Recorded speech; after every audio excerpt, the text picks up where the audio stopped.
Today we'll look at a German experience report I stumbled across in the German military archives. It is from 1945 and about urban combat, specifically about the siege of Budapest. Be aware that Budapest consists of two major parts, the part west of the Danube called Buda and the part east of the Danube called Pest. So a bit of context on the siege of Budapest. It started on 24th December 1944 and lasted until 13th February 1945. So 1 month and almost 3 weeks. German and Hungarian forces fought against the Red Army and Romanian forces. The strengths according to one source were approximately 79,000 Axis soldiers and 177,000 on the Allied side. Note, these were ration strength. The combat strength was lower with about 35,000 and 100,000 men.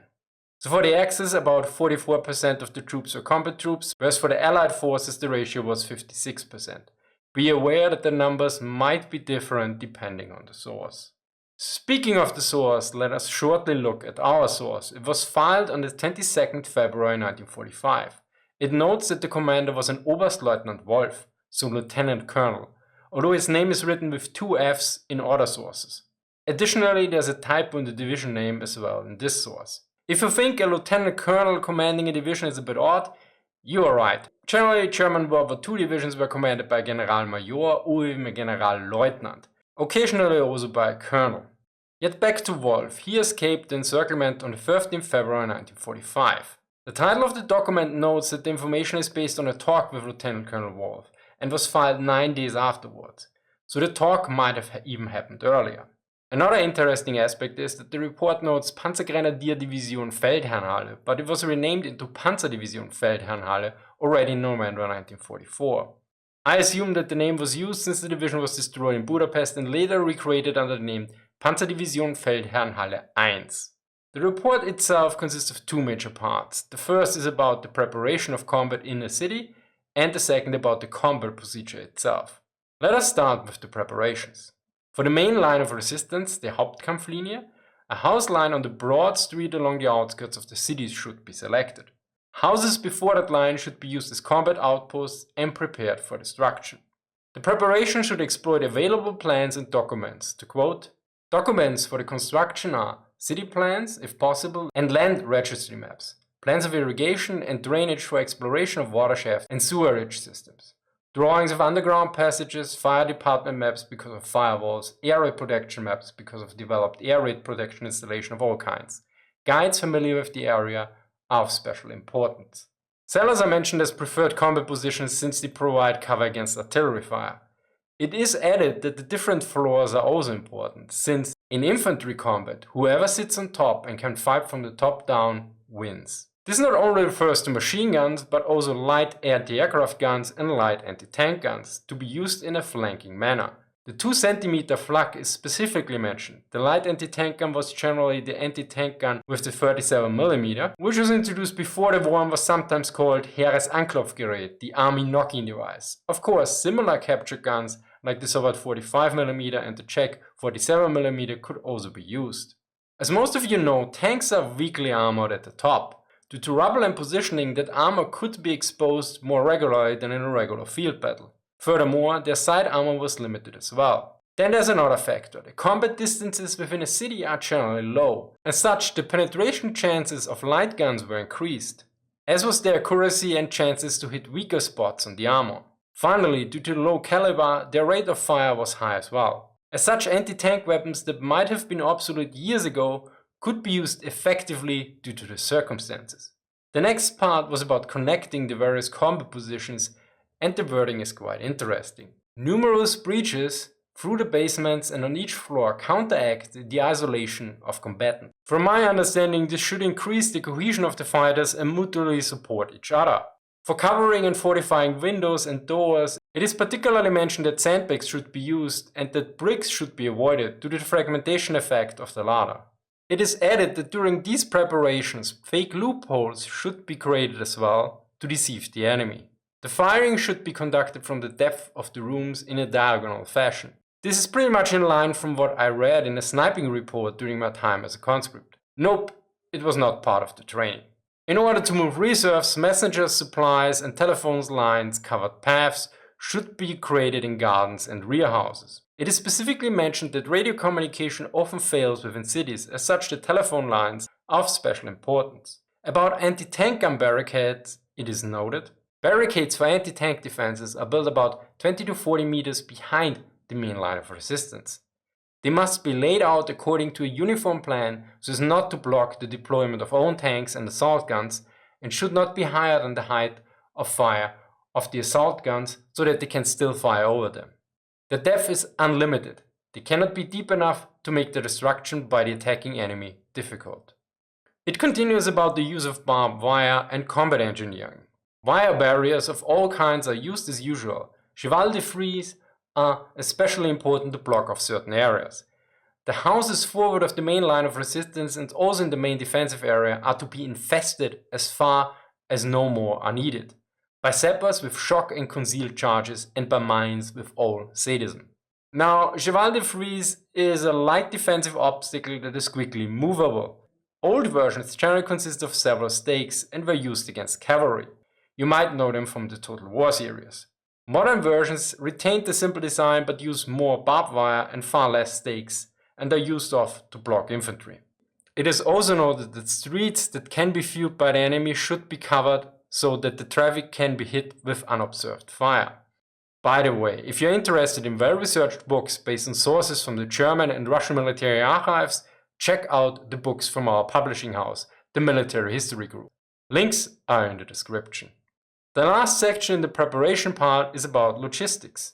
It is noted that the construction of fortified supply posts that are numerous of different types and strongly guarded help resupply during combat, particularly ammo, food and fuel. Bakeries and slaughterhouses should be prepared as usual.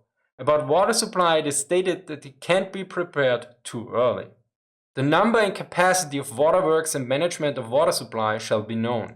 Each existing well is to be prepared for use and marked. For future air supply, a landing strip must be prepared, if necessary on a wide road for cargo gliders and landing fires of the simplest type, and drop fires for supply bombs, supply containers. Dry, protected, fortified facilities are to be explored and prepared for wounded care. The next part is about combat procedures. The first point is about recon. It is noted that it is very hard and that it is almost completely limited to the Mark I eyeball. Additionally, that recon squads are rarely successful and that they often don't return. The second point is about the importance of the single rifleman. To quote, "The beer of the fight in the urban area is the lone rifleman with a lot of hand grenades. Rifle, assault rifle, hand grenade, rifle grenade, Panzerfaust, flamethrower, satchel charges, also Panzerfaust warheads with hand grenades in one bag are the weapons in house combat. Especially the Panzerfaust is generally a popular universal weapon in attack and defense in single shot and in volleys. The light and heavy machine gun are less used. Snipers are shortly mentioned, in this case although with a more specialized role. The sniper coupled with observation points of heavy weapons can reach a high level of effectiveness. As such, he should be able to call in supporting fire. I'm not a specialist on snipers, yet this is the first time I came across something like this for the German army in World War II. For the heavy weapons, it is noted that the anti-tank guns should be used for flanking fire. When it came to mortars, light and heavy infantry guns, they could be used with very high angles effectively. Meanwhile, artillery and the 88mm flak were of limited use in urban combat.